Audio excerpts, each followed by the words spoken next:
El Ministerio Apostólico de Enseñanza y Predicación Rema Internacional presenta hoy al Reverendo Fernando García Sotomayor con la proclamación de las buenas nuevas de Dios para tu vida. El mensaje de ayer, el mensaje de hoy y el mensaje para la eternidad a los que tienen hambre y sed de la palabra de Dios. Un querigma de Dios para el que oiga, el que tiene oídos para oír.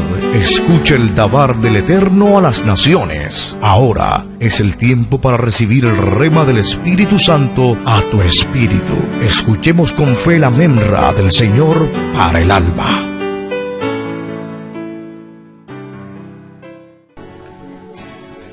Dice la palabra de Dios en el libro de Números, capítulo 21, versículos 1 al 3. Libro de Números, capítulo 21, versículos 1 al 3. Leo la Sagrada Escritura en el nombre del Padre, y del Hijo, y del Espíritu Santo. Versión Reina y Valera del año 1960, y dice a su letra: Cuando el cananeo, el rey de Arad, que habitaba en el Negev, oyó que venía Israel por el camino de Atarim, peleó contra Israel y tomó de él prisioneros. Entonces Israel hizo voto a Jehová y dijo: si en efecto entregares este pueblo en mi mano, yo destruiré sus ciudades. Y Jehová escuchó la voz de Israel y entregó al cananeo y los destruyó a ellos y a sus ciudades, y llamó el nombre de aquel lugar Horma. Dios nos bendiga por esta poderosa palabra. El título de esta disertación: Votos por tu redención. ¿Cuál es la motivación de un comerciante al invertir su dinero en un negocio? Indudablemente que su principal motivación es colocar su capital en un negocio que después de un tiempo le genere ganancias. De lo contrario, el negocio es malo y se correrá el riesgo de perder lo que se ha invertido. Muchos son los que piensan hoy que ser cristiano es un mal negocio, un pésimo negocio. Estas personas argumentan que el cristiano pierde su tiempo, pierde su dinero, pierde su familia, y hay gente aún más atrevida que asegura que hasta el cónyuge lo pueden perder. Es bastante claro que visto bajo este punto de vista, este será el negocio más malo del mundo, y solo un tonto lo haría. Pero mi estimado hermano, para saber si un negocio es bueno o es malo, hay que preguntar a los que ya están en él, y no indagar entre los que comentan desde afuera. La experiencia personal práctica es la mejor evidencia para demostrar una verdad. El cristianismo no es una utopía. La vida cristiana no es un mito, o no es algo imposible de alcanzar.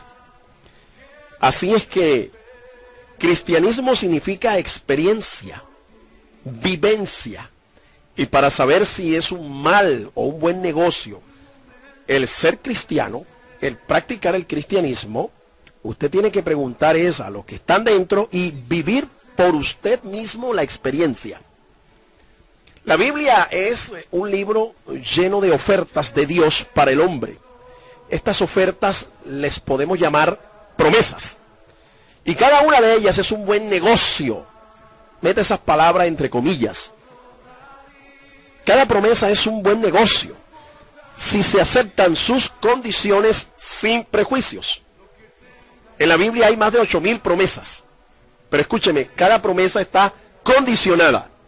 Dios bendice siempre y cuando usted, como receptor de sus promesas, cumpla la parte que se le pide en la promesa. Nosotros vemos en este pasaje que hemos leído, en circunstancias desfavorables al antiguo pueblo de Israel, en este pasaje lo vemos ofreciendo un voto nacional condicional a su Dios. Y como resultado de esa transacción, mete esa palabra también entre comillas, transacción, Dios les entregó a sus enemigos en sus manos y les restituyó lo perdido. Ahora quiero decirle algo, este voto fue una acción profética que desató el poder de Dios. Nosotros leemos el pasaje entre el versículo 2 y el versículo 3, vemos la descripción del voto y vemos el cumplimiento, pero entre el versículo 2 y 3 pasaron algunos años. El cumplimiento de este voto que hizo Israel al Señor tuvo su cumplimiento unos años después. En el libro de Josué, en el capítulo 12 y el versículo 7, nosotros leemos en la Sagrada Escritura el tiempo en que se cumplió la petición que hizo Israel al Señor por este voto. Capítulo 12, versículo 7, libro de Josué, dice, si usted tiene una Biblia en su casa, usted también podría acompañarme en esta lectura que nos muestra cómo este voto fue una acción profética que desató el poder de Dios. 12:7, libro de Josué. Y estos son los reyes de la tierra que derrotaron Josué y los hijos de Israel a este lado del Jordán hacia el occidente, desde Baal-Gad, en el llano del Líbano, hasta el monte de Alac, que sube hacia Seir. Y Josué dio la tierra en posesión a las tribus de Israel conforme a su distribución. En el versículo 14 dice la palabra, el rey de Horma, el rey de Arad, entre los reyes que venció Josué y sus ejércitos. Y en el versículo 24 del mismo capítulo dice, el rey de Tirsa, otro, 31 reyes por todo. Escuche, dentro de los 31 reyes estaba el rey de Arad, el rey por el cual el pueblo de Israel hizo voto a su Dios diciendo, si en efecto entregares este pueblo en mi mano, yo destruiré sus ciudades. Llamando después ellos a aquel lugar de destrucción, le llamaron Horma. ¿A quién vencieron? ¿O por quién estaban haciendo el voto? Por el rey de Arad, que habitaba en el Negev. Por el camino de Atarim venía el pueblo, y dice la Escritura, que ellos hicieron voto, y Dios les entregó en victoria, les entregó en sus manos a estos sus enemigos. No solo al rey de Arad, sino a 30 reyes más. ¿Sabe cómo se llama esto en términos mercantiles? Es un negocio redondo, un negocio que no tiene pierde por ningún lado por donde se mire. Así que quiero establecer aquí un primer principio en esta disertación. Ofrecer un voto a Dios es tan efectivo hoy como invertir nuestro dinero en la corporación que mejores y más altos intereses pague. Es que Dios paga. Le cuento, Dios no se queda con nada de lo que nosotros invertimos en su obra, de lo que nosotros invertimos en el ministerio, de lo que nosotros invertimos en su reino. Ahora, si los diezmos tienen vigencia para el pueblo cristiano de hoy, también la tienen los votos. ¿Por qué razón? Porque son parte del plan financiero de Dios para su pueblo y se asocia íntimamente con el plan de redención. Algunos creen que la redención es solo espiritual, pero dentro del paquete redentor de nuestro Dios está contemplado el rescate de toda clase de bendición, tanto espiritual como material. Así que deje de espiritualizar la salvación, deje de espiritual la redención y comience a ver la redención como un plan integral de Dios y no como si Dios solo se preocupara de los aspectos espirituales de sus hijos. Dios sabe que nosotros vivimos en un mundo en el que el dinero es necesario, las bendiciones materiales son necesarias. Así es que Dios está dispuesto a darnos un paquete completo. Yo quiero ver entonces hoy qué verdades nos enseña la revelación de Dios sobre este tema, la palabra escrita de Dios. ¿Qué nos dice sobre este tema tan importante, los votos por nuestra redención? En primer lugar, la Biblia describe lo que son los votos. Quiero hablar de eso. En segundo lugar, hablaré de la motivación correcta para hacer un voto al Señor. No toda motivación agrada al corazón de Dios. Por eso es que es importante revisar cuál es el móvil que le impulsa a usted a ofrecer un voto al Señor. En tercer lugar, ¿quiénes pueden ofrecer votos al Señor? Sus oferentes, ¿quiénes pueden ser? Y en cuarto lugar, hablaremos de cómo se liquida un voto. El valor monetario que a la luz de la Biblia hay que pagar para liquidar un voto al Señor. Así que acompáñeme durante todo este recorrido bíblico. Si usted tiene una Biblia, usted puede acompañarme en cada lectura de este pasaje, o usted puede adquirir esta disertación llamando al teléfono de esta radioemisora o escribiéndome al correo electrónico que ya hemos suministrado. Usted puede escribir a ministerioremainternacional@gmail.com. Repito, ministerio rema con H intermedia, internacional@gmail.com. Entremos entonces en materia. ¿Cómo lo describe la palabra de Dios? ¿Cómo describe la Escritura lo que es un voto por redención? El diccionario de la Real Academia Española de la Lengua los define como una promesa hecha a Dios, el ruego con que se pide a Dios una gracia, una ofrenda dedicada a Dios por un beneficio recibido. Así dice el diccionario de la Real Academia Española de la Lengua. Un voto es una promesa hecha a Dios, un ruego con el que se le pide a Dios una bendición, una gracia, una ofrenda que se dedica a Dios por un beneficio recibido, dando gracias porque Dios tuvo misericordia y le bendijo. Nosotros declaramos aquí no solo votos por bendiciones que hemos recibido, sino también declaramos votos proféticos por bendiciones que vamos a recibir. Por eso, hoy podemos declarar una bendición, llámese como se llame, por medio de una promesa, y confesar por la fe y por los méritos de este voto, confesar que ya tenemos esta bendición. La Biblia, la palabra de Dios, también le da un nombre para describir a este tipo de ofrendas. La Biblia le llama ofrendas votivas. El mismo Señor Jesucristo dio el nombre.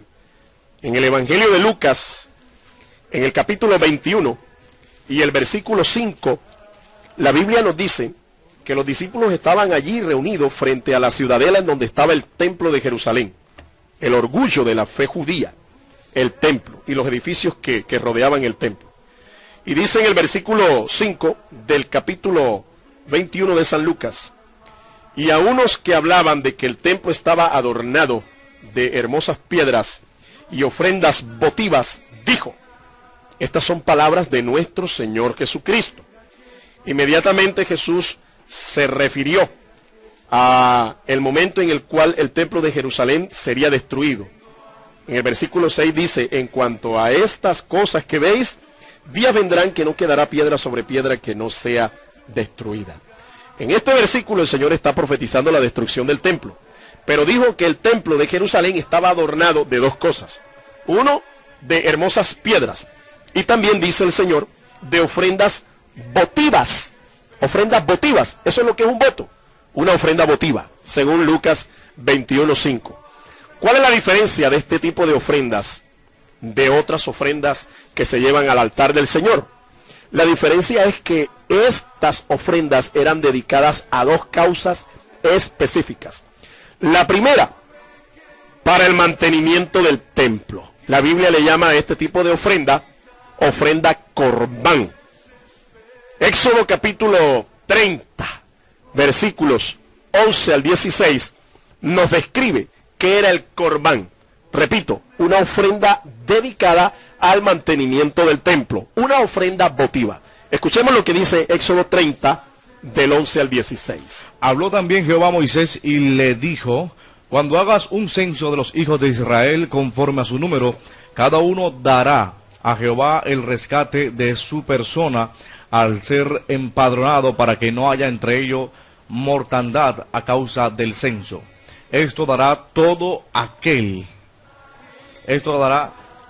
que sea censado, medio ciclo, conforme al ciclo del santuario. El ciclo es de 20 jeras. La mitad de un ciclo será la ofrenda reservada a Jehová.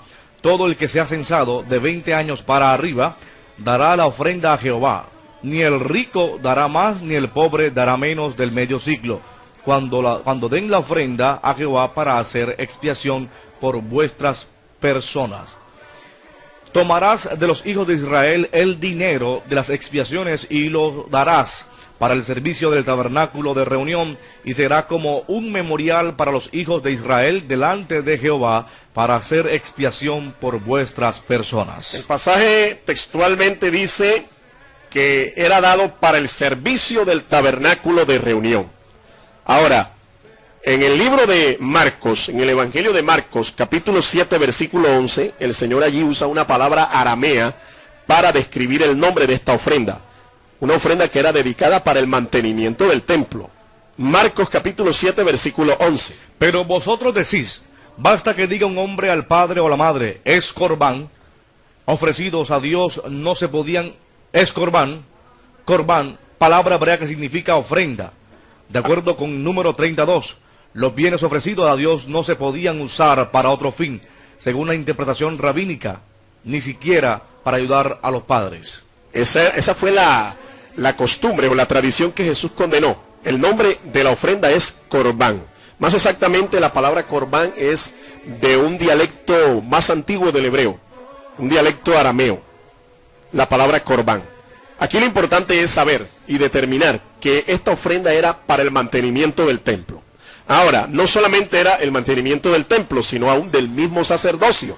Esta es la segunda característica de esta ofrenda votiva. Se usaba para el mantenimiento del sacerdocio, es decir, los ministros de la palabra y los que vivían del altar. Leamos lo que dice Éxodo, capítulo 38, versículos 25 y 26. Éxodo 38, si usted tiene una Biblia en su casa puede acompañarnos. Los versículos 25 y 26. La plata de los empadronados de la congregación fue de 100 talentos y 1675 ciclos, según el ciclo del santuario. Y el versículo 26 también podemos leerlo. Medio ciclo por cabeza, según el ciclo del santuario, para todos los que pasaron por el censo, de 20 años de edad para arriba, que sumaron 603.550. Escuchó eso. Cada israelita, cada judío tenía que pagar una ofrenda por su rescate. Cada israelita tenía que pagar una ofrenda por su redención. En el Evangelio de Mateo se confirma también esta palabra. Es el contexto de Éxodo 38, 25 y 26. Leamos Mateo capítulo 17, los versículos 24 al 27. Cuando llegaron a Capernaum, se acercaron a Pedro los que cobraban las 2 dracmas y le preguntaron: ¿vuestro maestro no paga las 2 dracmas? Él dijo: sí. Al entrar él en casa, Jesús habló primero diciendo: ¿qué parece, Simón? ¿Los reyes de la tierra de quienes cobran los tributos o los impuestos? ¿De sus hijos o de los extraños? Pedro le respondió: de los extraños. Jesús le dijo: luego los hijos están exentos. Sin embargo, para no ofenderlos, ve al mar, echa el anzuelo y toma el primer pez que saques, ábrele la boca y hallarás una moneda, tómala y dásela por mí y por ti. La moneda tenía nombre propio, se llamaba estatero, y era el equivalente a los impuestos que tenía que pagar tanto Pedro como el Señor. Así que note usted que aún el mismo Cristo, para no ofender y para no ir en contra de las leyes establecidas, él pagó los impuestos que tenía que pagar. Y también los pagó Pedro. Obviamente que el Señor hizo un milagro de provisión. Como yo estoy seguro que el Señor también puede hacer un milagro de provisión para tu vida, en el caso de que tú no tengas con qué pagar una ofrenda votiva, no tengas con qué traer una ofrenda a la emisora y sencillamente pues no tengas de dónde. Si tú clamas al Señor y dispones tu corazón, Dios te proveerá, porque Él es el que da pan al que siembra y semilla semilla al que siembra y pan al que come. Recuerda, Dios te dará la provisión, pero lo más importante es que tú dispongas en tu corazón, que tú dispongas a hacerlo, obedecer la palabra, y tendrás la bendición, tendrás la respuesta de Dios. Seguimos definiendo, seguimos describiendo lo que son los votos por tu redención, las ofrendas votivas. Son dones o promesas económicas por un deseo. Dones o promesas económicas por un deseo. Santiago capítulo 5 versículo 15, quiero que usted escuche lo que dice allí en la Sagrada Escritura.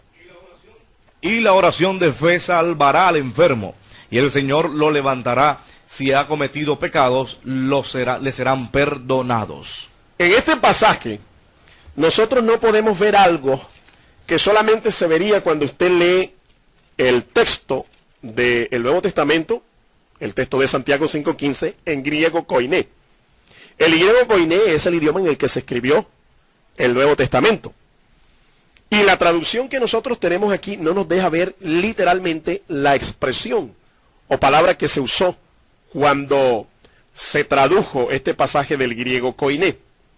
El texto dice, y la oración de fe. Déjeme decirle cómo dice en griego. La expresión oración de fe en Santiago debe traducirse literalmente como voto de fe.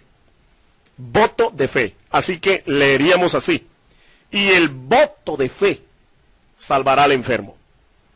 El voto de fe. Hay otros ejemplos de traducción no literal. Por ejemplo, cuando usted lee Marcos 9:24, leamos lo que dice Marcos capítulo 9 y el versículo 24. Si usted tiene una Biblia, repito, le reitero, es importante que usted tome nota de esto, porque todo lo que nosotros debemos hablar, predicar o enseñar debe tener sustento bíblico. Marcos 9:24 dice así. Inmediatamente el padre del muchacho clamó y dijo, creo, ayuda a mi incredulidad. Ese pasaje parece contradictorio. Este pasaje nos habla de un hombre que pidió al Señor un milagro de liberación por su hijo que estaba endemoniado.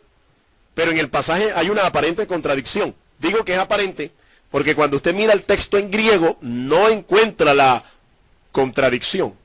Aquí dice, inmediatamente el padre del muchacho clamó y dijo, creo, ayuda a mi incredulidad. Esa fue la respuesta a la pregunta que Jesús le dijo. Jesús le dijo, si puedes creer, al que cree todo le es posible. ¿Puedes creer? Y aquel hombre dijo, claro, yo creo, ayuda a mi incredulidad. Entonces la pregunta es, si el hombre creía, ¿por qué está diciendo que le ayudaran en su incredulidad? O creía o no creía, una de dos. Ahí hay una aparente contradicción. Pero en el texto griego usted no la ve así. En el texto griego dice literalmente, creo, sana mi incredulidad. Y, óigame, de ayudar mi incredulidad a sanar mi incredulidad, hay una diferencia enorme. Esta es una variante textual que al mirar el texto griego nosotros nos damos cuenta que la traducción no es exacta. Ahora, en Marcos 11:22 también leemos, en el mismo Evangelio de Marcos, hay otro ejemplo de traducción que no es literal. Marcos 11:22, escuche. Respondiendo Jesús les dijo, tened fe en Dios. Tened fe en Dios. Esa fue la respuesta a la exclamación de Pedro cuando vio una higuera que estaba maldita, estaba seca desde la copa hasta la raíz. El día anterior Jesús le había lanzado una palabra de juicio y de maldición a esta higuera. El día anterior. Y Pedro ahora sorprendido ve cómo la higuera se había secado. Cuando le dijo al Señor, maestro, mira la higuera que maldijiste se ha secado. Jesús respondió y le dijo, tened fe en Dios. Pues en el texto griego no dice tened fe en Dios. En el texto griego dice tened la fe de Dios. Y sabe mi amigo, hay una enorme diferencia entre tener fe en Dios y tener la fe de Dios. Esto es solo otro ejemplo de traducción no literal. En la expresión que hemos leído, Santiago 5:15, no es la oración de fe, como hemos creído normalmente nosotros. No basta con la oración, es la enseñanza aquí. Usted puede tener mucha fe, usted puede tener mucho fervor, usted puede tener mucha devoción, pero la fe necesita algo como sustancia, algo de peso para que pueda obrar. Se lo voy a repetir, tu fe tiene que pesar, tu fe debe tener sustancia. Y esa es la gran enseñanza de Santiago. Santiago dice que la fe que no tiene obras es muerta. En realidad la palabra fe involucra el significado, el sentido de algo esencial. No es solamente una convicción mental, no es solamente una confesión positiva, una confesión de labios, no. La fe tiene que ir acompañada de algo. La expresión que se usa aquí, voto, viene del hebreo neder, que se usa 31 veces en el Antiguo Testamento. Y la expresión equivalente en griego es euke. Euke o eukomai se usa 11 veces en el Nuevo Testamento. Y significa, escucha, oración o deseo ferviente de acción de gracias acompañada de un presente. Y usted me dirá, bueno, si esto está en el Nuevo Testamento, el contexto debe estar en el Antiguo Testamento. Y felizmente sí.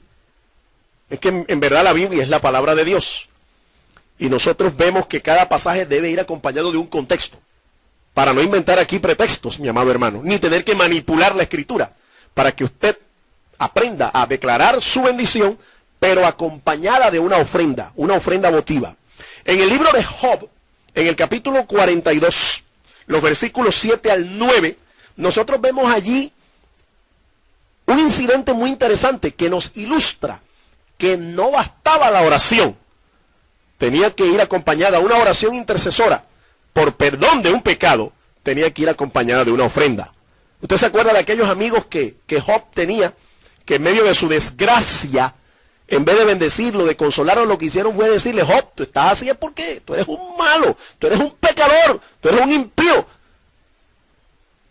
Aquellos tres hombres no eran verdaderamente amigos. Y como dice el refrán, con amigos así, ¿para qué enemigos?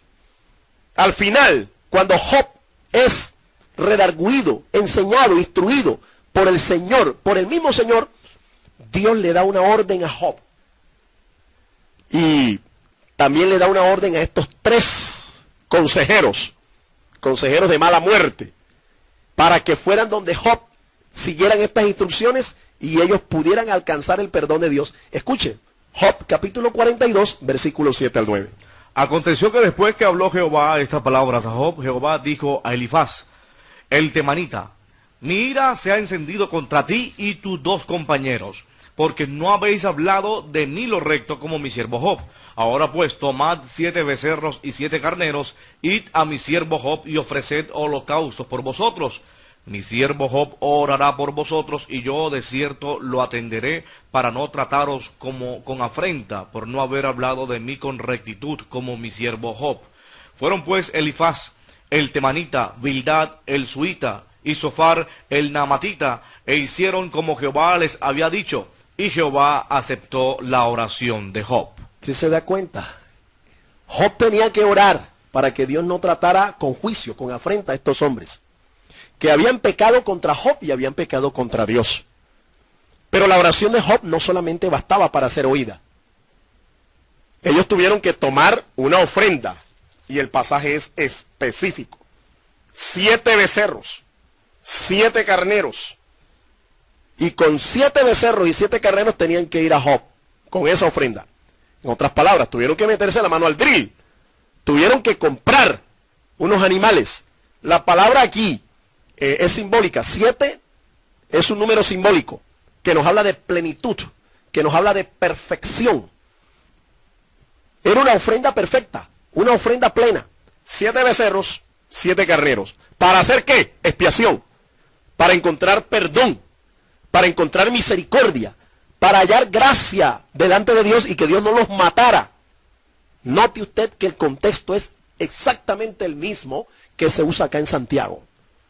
Santiago dice la oración de fe, pero ya hemos visto que en el texto griego dice es el voto de fe. El voto de fe. Un voto de fe, una ofrenda usted tenía que llevar. Y la oración y la ofrenda hacían el milagro. En el contexto del pasaje usted sigue leyendo. El que estaba enfermo era sanado. El que había cometido pecados le eran perdonados. ¿Sí se da cuenta usted? Ahora yo quiero decirle algo. El libro de Job es el primero en el orden cronológico que usa el canon hebreo. no es Génesis. Génesis es el primero en el orden temático de la traducción de la Septuaginta. ¿Qué es lo que yo le quiero decir con esto? Que no se había dado ley alguna. La ley mosaica no había sido dada.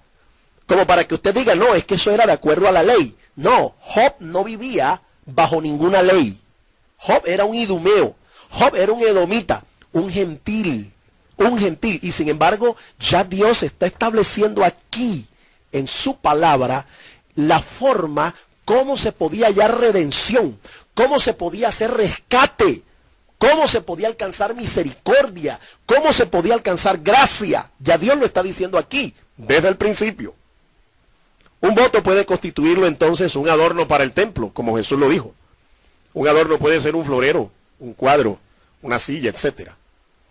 Herodes, el constructor del templo de Jerusalén, que el templo que estaba en los días de nuestro Señor Jesucristo, aquel templo que destruyeron los romanos en el año 70, Herodes donó una vid de oro puro que colocó en la puerta del templo de Jerusalén. Una vid, una planta de uva de oro puro, y la colocó en toda la puerta del templo de Jerusalén. No fue cualquier ofrenda, no fue cualquier voto, fue algo bien costoso. La versión Nácar Colunga, que es la traducción que usa la Iglesia Católica Romana, traduce la expresión de Lucas 21:5, lo traduce como ex votos, le coloca un prefijo, ex votos. Este es el prefijo que se usa en muchas palabras, como por ejemplo excelso, para hablar por ejemplo de nuestro café, el café de exportación nuestro, es café excelso. ¿Por qué? Porque es el mejor café, es el café más entero, el café de mejor calidad. Así que cuando esta traducción usa la expresión ex votos, lo que da a entender es que un voto se ofrece de lo más excelso que se tenga, de lo más valioso que se tenga. Nosotros no podemos traer a esta emisora cualquier ofrenda, mi amado hermano. No podemos traer a este ministerio cualquier ofrenda. Tiene que ser una ofrenda significativa, una ofrenda excelsa. No son 2,000 pesos, ni 5,000 pesos, ni 10,000 pesos. No, por favor. Si esa es la visión que usted tiene del Dios de la provisión, del Dios que es el dueño del oro y de la plata, su ofrenda tiene que ser mejor que eso. Tiene que ser mejor que eso. Es la ofrenda de lo más excelso que se tenga. Un voto, escúchame, es un pacto de iniciativa humana que siempre se sellará con una ofrenda de parte del oferente. Cuando tú traes un voto, estás haciendo un pacto en el que tú tomas la iniciativa, no Dios, sino tú.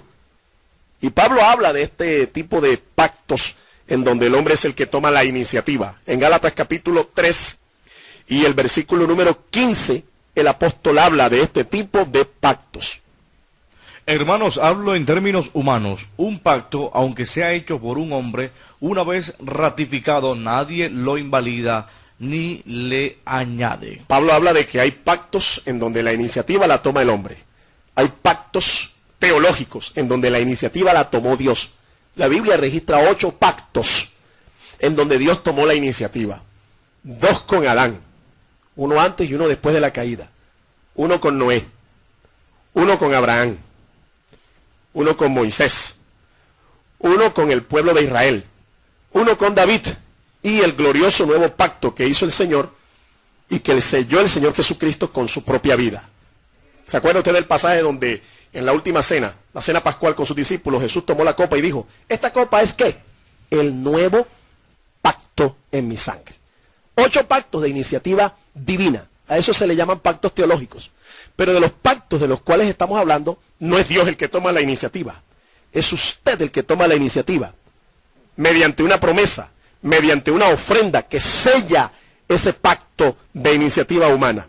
Siempre se va a sellar, escúchame, siempre se va a sellar este pacto con una ofrenda de parte de aquel que llega al altar. Así describe la Biblia entonces lo que es una ofrenda votiva. No es cualquier ofrenda, son ofrendas especiales, con propósitos especiales, con características especiales. De modo que es auténticamente bíblico, absolutamente bíblico, enseñarle al pueblo acerca de lo que es un voto por la redención, por el rescate de cualquier tipo de bendición. En segundo lugar, como lo dije al principio, ¿cuál debe ser la motivación correcta para ofrecer un voto al Señor? La motivación correcta, el móvil correcto debe ser la gratitud a Dios. La gratitud a Dios. La palabra euke tiene un prefijo interesante. EU. Esa palabra EU es el prefijo de la palabra Eucaristía, que significa acción de gracias. Cuando yo me voy a acercar al Señor con un voto, con una ofrenda votiva, debo hacerlo en gratitud a Dios. Ese es el móvil correcto, dar gracias a Dios, dar gracias al Señor. También podemos traer nuestros votos al Señor acompañados de fe. El principio de fe es completamente neotestamentario. La palabra fe, escúchame, cuando usted coge una concordancia y busca la palabra fe en el Antiguo Testamento, usted va a encontrar que esa palabra se encuentra muy pocas veces, algunas 3 o 4 veces. Fe. Pero cuando usted va al Nuevo Pacto y busca la misma palabra, el registro de la palabra fe en el Nuevo Pacto es impresionante. ¿Qué es lo que la Biblia nos está mostrando? Que la fe como doctrina se desarrolla en el Nuevo Pacto. Por eso, cuando Santiago dice voto de fe, está conforme, de acuerdo al espíritu del Nuevo Pacto. Porque para el judío, el principio de fe no había sido totalmente desarrollado. Es en el Nuevo Pacto donde se desarrolla el principio espiritual de la fe. Este principio es neotestamentario e incondicional, pues estos no operaban en el Antiguo Pacto, en el Antiguo Testamento. La fe se desarrolla como doctrina, es en el Nuevo Pacto. Por eso nosotros hablamos de votos de fe u ofrendas de fe. Otra motivación correcta es la alabanza reverente a Dios. Aún los antiguos se acercaban para alabar a Dios por medio de una ofrenda. Se acercaban al altar con una ofrenda para alabanza de Dios, para reverenciar el nombre de Dios. Y quiero decirle que hasta los paganos también lo hacían. Los paganos también ofrecían a sus dioses sacrificios, ofrendas de alabanza a ellos, a sus dioses, a sus divinidades. Así que acérquese con un voto de gratitud a Dios, con un voto de fe y con un voto de alabanza al Señor. En tercer lugar, ¿quiénes pueden ofrecer votos? ¿Quiénes son los oferentes? La Biblia nos dice en el Antiguo Testamento que Jacob en Betel ofreció un voto al Señor. Génesis capítulo 28, versículo 20 dice así: Allí hizo voto Jacob diciendo, si va Dios conmigo y me guarda en este viaje en que estoy, si me da pan para comer y vestido para vestir, y si vuelvo en paz a casa de mi padre, Jehová será mi Dios. Y el texto añade, y el diezmo te pagaré a ti de todo lo que me dieres. Jacob hizo un voto al Señor en Betel. Quiero decirte quién era Jacob. Jacob era el dueño de la primogenitura de su padre. ¿Te acuerdas de la historia aquella en donde Jacob y Esaú, hermanos mellizos, ellos se disputaron la primogenitura y Jacob lo engañó a su papá, le vendió la primogenitura que Esaú tenía, se la vendió a él con un plato de lentejas? Pues déjame decirte, este Jacob era el dueño de la bendición, de la primogenitura, pero con primogenitura y todo tuvo que huir y dormir en la calle y usar las piedras con su almohada. Jacob en Betel, en esa condición terrible, hizo un voto. Quiero decirte que aún la ley mosaica tampoco se había dado, pero Jacob ya sabía lo que era un voto. Tenía la revelación de lo que era un voto. Jacob es el primer hombre en ofrecer un voto a Dios. Jacob realizó el voto en Betel, la casa de Dios. Esto nos muestra dónde es que se deben hacer los votos. No es en cualquier lugar, es en la casa de Dios. El voto de Jacob fue un acto de alabanza y gratitud a Dios, conforme al principio revelado que debe ser el móvil para acercarse a Dios con un voto. El voto de Jacob fue un acto profético, porque Jacob tenía solo la bendición de la primogenitura, pero estaba en la calle, no tenía ni un peso en el bolsillo, no tenía nada, no tenía ni dónde dormir. Pero posteriormente Jacob llegó a ser un hombre riquísimo, un hombre próspero, bendecido. El voto de Jacob demandaba bendiciones materiales y espirituales. Mire, pan, vestido para comer y paz, volver en paz a su tierra con su hermano. El voto de Jacob fue acompañado de un acto de consagración. Él levantó un altar. Por eso lo que nosotros hacemos aquí es absolutamente espiritual. Alguien de pronto puede condenarnos y decir que aquí lo único que hacemos es hablar de plata, plata y más plata. Que ya lo que parecemos somos ministros de la agricultura. Siembra, siembra y siembra. No, déjeme decirle, nosotros no necesitamos su plata, ni Dios tampoco. Esto es un acto espiritual. Esto es un acto espiritual, es de Dios. Un acto de consagración fue acompañado del voto que hizo Jacob. Un altar. Radio Príncipe y este ministerio, Rema Internacional, es un altar de Dios en esta tierra para que usted siembre en el reino. El voto de Jacob fue acompañado de una promesa. Él dijo que el diezmo le pagaría al Señor. Y quiero reiterarle que aún la ley mosaica no había sido dada, pero ya Jacob estaba prometiendo pagar el diezmo, la 10ª parte de todo lo que Dios le diera. El voto de Jacob fue precedido por un sueño que le confirmó el pacto de Dios. Un sueño que le confirmó el pacto. Ese pacto que Dios hizo con Abraham, posteriormente con Isaac, lo confirmó Dios con Jacob. El voto de Jacob fue hecho en circunstancias apremiantes. Déjeme decirle, no le sobraba la plata, antes por el contrario, estaba mal, estaba deprimido económicamente. Y en esas circunstancias hizo el voto.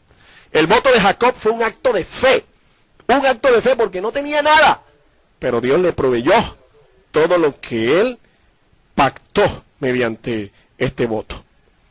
La Biblia también habla de otro hombre, este era un juez de Israel, llamado Jefté, el Galadita, en el libro de Jueces, capítulo 11, versículos 30 al 39, y dice: Entonces Jefté hizo voto a Jehová, diciendo: Si entregas a los amonitas en mis manos, cualquiera que salga de las puertas de mi casa a recibirme cuando yo regrese victorioso de los amonitas, será de Jehová, y lo ofreceré en holocausto. Jefté fue a pelear contra los hijos de Amón, y Jehová los entregó en sus manos. Desde Aroer y hasta llegar a Minit, conquistó 20 ciudades, y hasta la vega de las viñas los derrotó con gran estrago. Así fueron sometidos los amonitas por los hijos de Israel. Cuando volvió Jefté a Mizpa, a su casa, su hija salió a recibirlo con panderos y danzas. Ella era sola, su hija única. Fuera de ella no tenía hijo ni hija. Cuando él la vio, rasgó su vestido diciendo: ¡Ay, hija mía!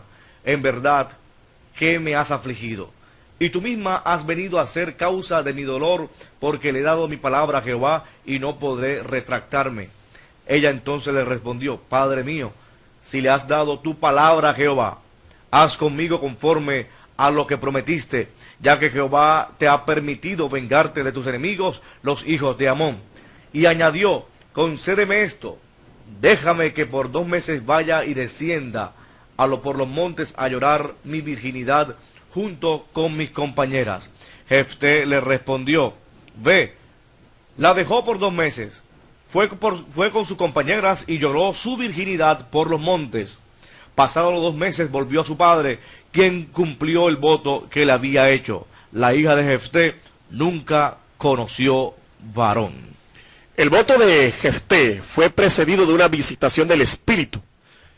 Antes que Jefté hiciera el voto, el Espíritu Santo vino sobre él. Reiteramos entonces que esta es una actividad, un ejercicio netamente espiritual. El ofrecer votos al Señor es algo espiritual.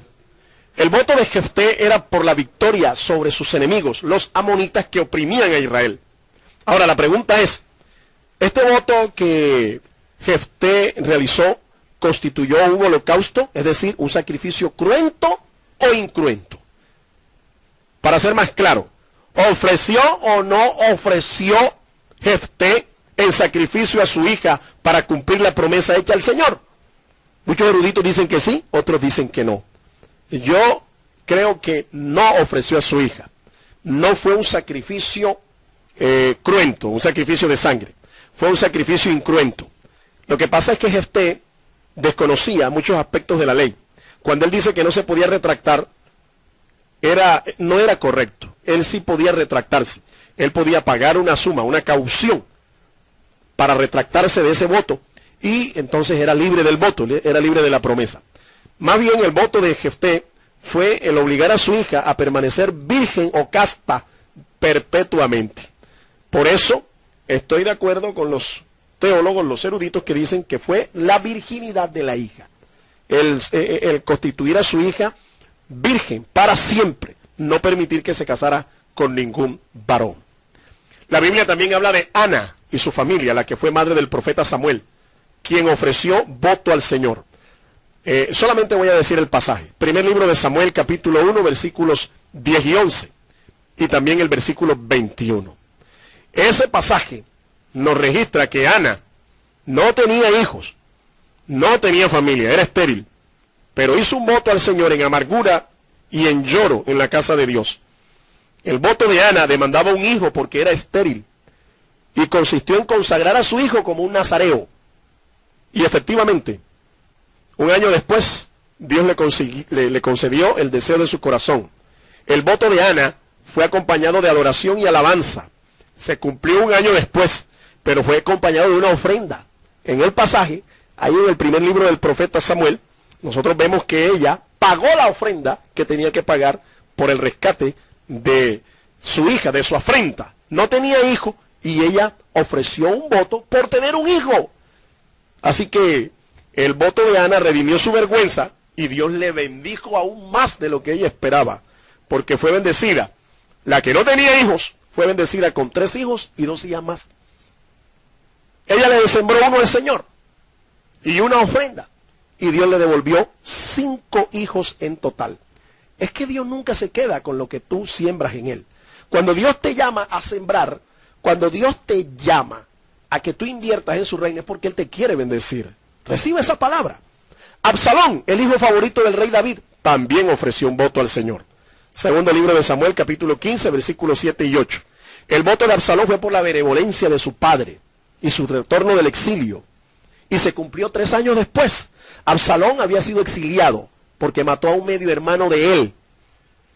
Y para no pagar la pena de muerte, la pena capital que la ley exigía, el rey David lo exilió por 3 años.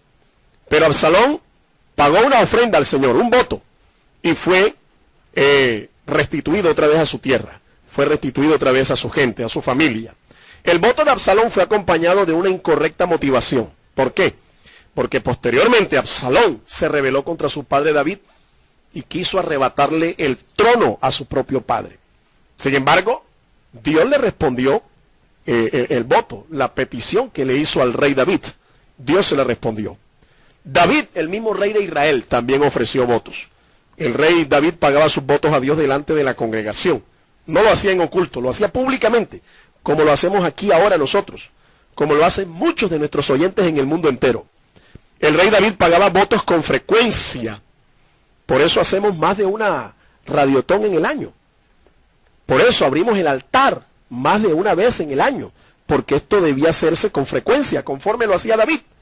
Los votos del rey eran acompañados de ofrendas y alabanzas, y eran pagados en acción de gracias. Hasta aquí todos son, digamos, conocedores de la ley de Jehová. Pero ¿qué me dice de aquellos que no conocen al Señor? Podrán ofrecer votos. La Biblia habla de Jonás, un profeta de Dios, al cual Dios le dio una comisión, un llamado, pero huyó. Y en medio de la huida, se embarca en un barco directo, en rumbo contrario a donde Dios lo envió. Y en medio de esa tremenda tempestad, los marineros que lo acompañaban, viendo una tempestad que casi hundía la nave, en su huida, ellos no sabían qué hacer y ofrecieron votos al Señor. Jonás, capítulo 1, versículo 16, dice que marineros paganos que acompañaban a Jonás en su huida le ofrecieron un voto al Señor. Ahora, los votos de estos paganos incluyeron ofrendas y sacrificios. Y Jonás, la integridad, la vida de Jonás, fue el voto que los marineros paganos hicieron. Por eso es que Jonás es un tipo perfecto de Cristo. Porque Cristo es el Redentor. Cristo es el rescate por excelencia de cada uno de nosotros. Cristo pagó por nosotros. Cristo se ofreció por nosotros. Cristo murió por nosotros, para rescatarnos a nosotros. Jonás es un tipo perfecto de Cristo. El voto de los marineros fue por salvar sus vidas.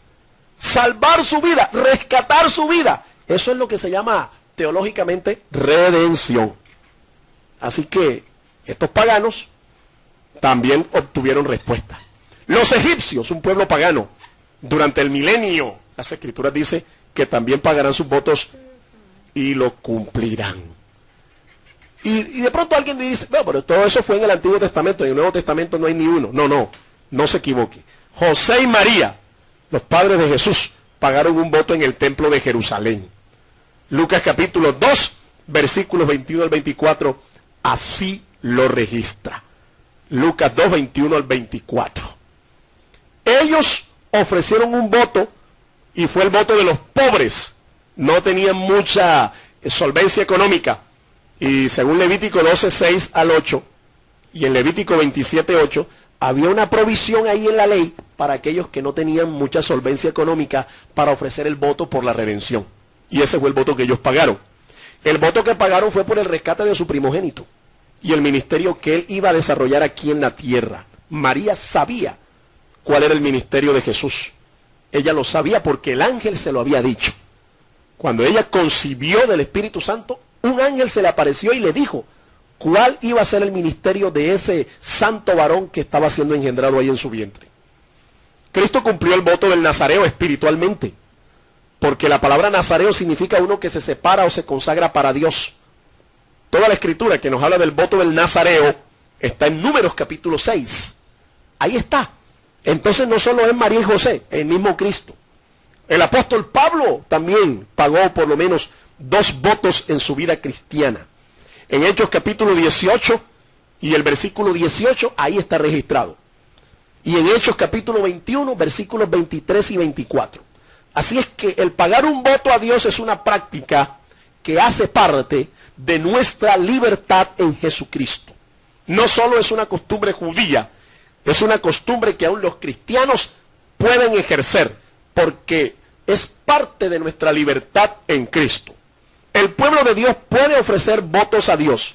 Santiago 5:16 escribe, esa epístola es para creyentes, tanto judíos como gentiles, que estaban bajo la cobertura del nuevo pacto. Y como hemos dicho, literalmente es un voto de fe.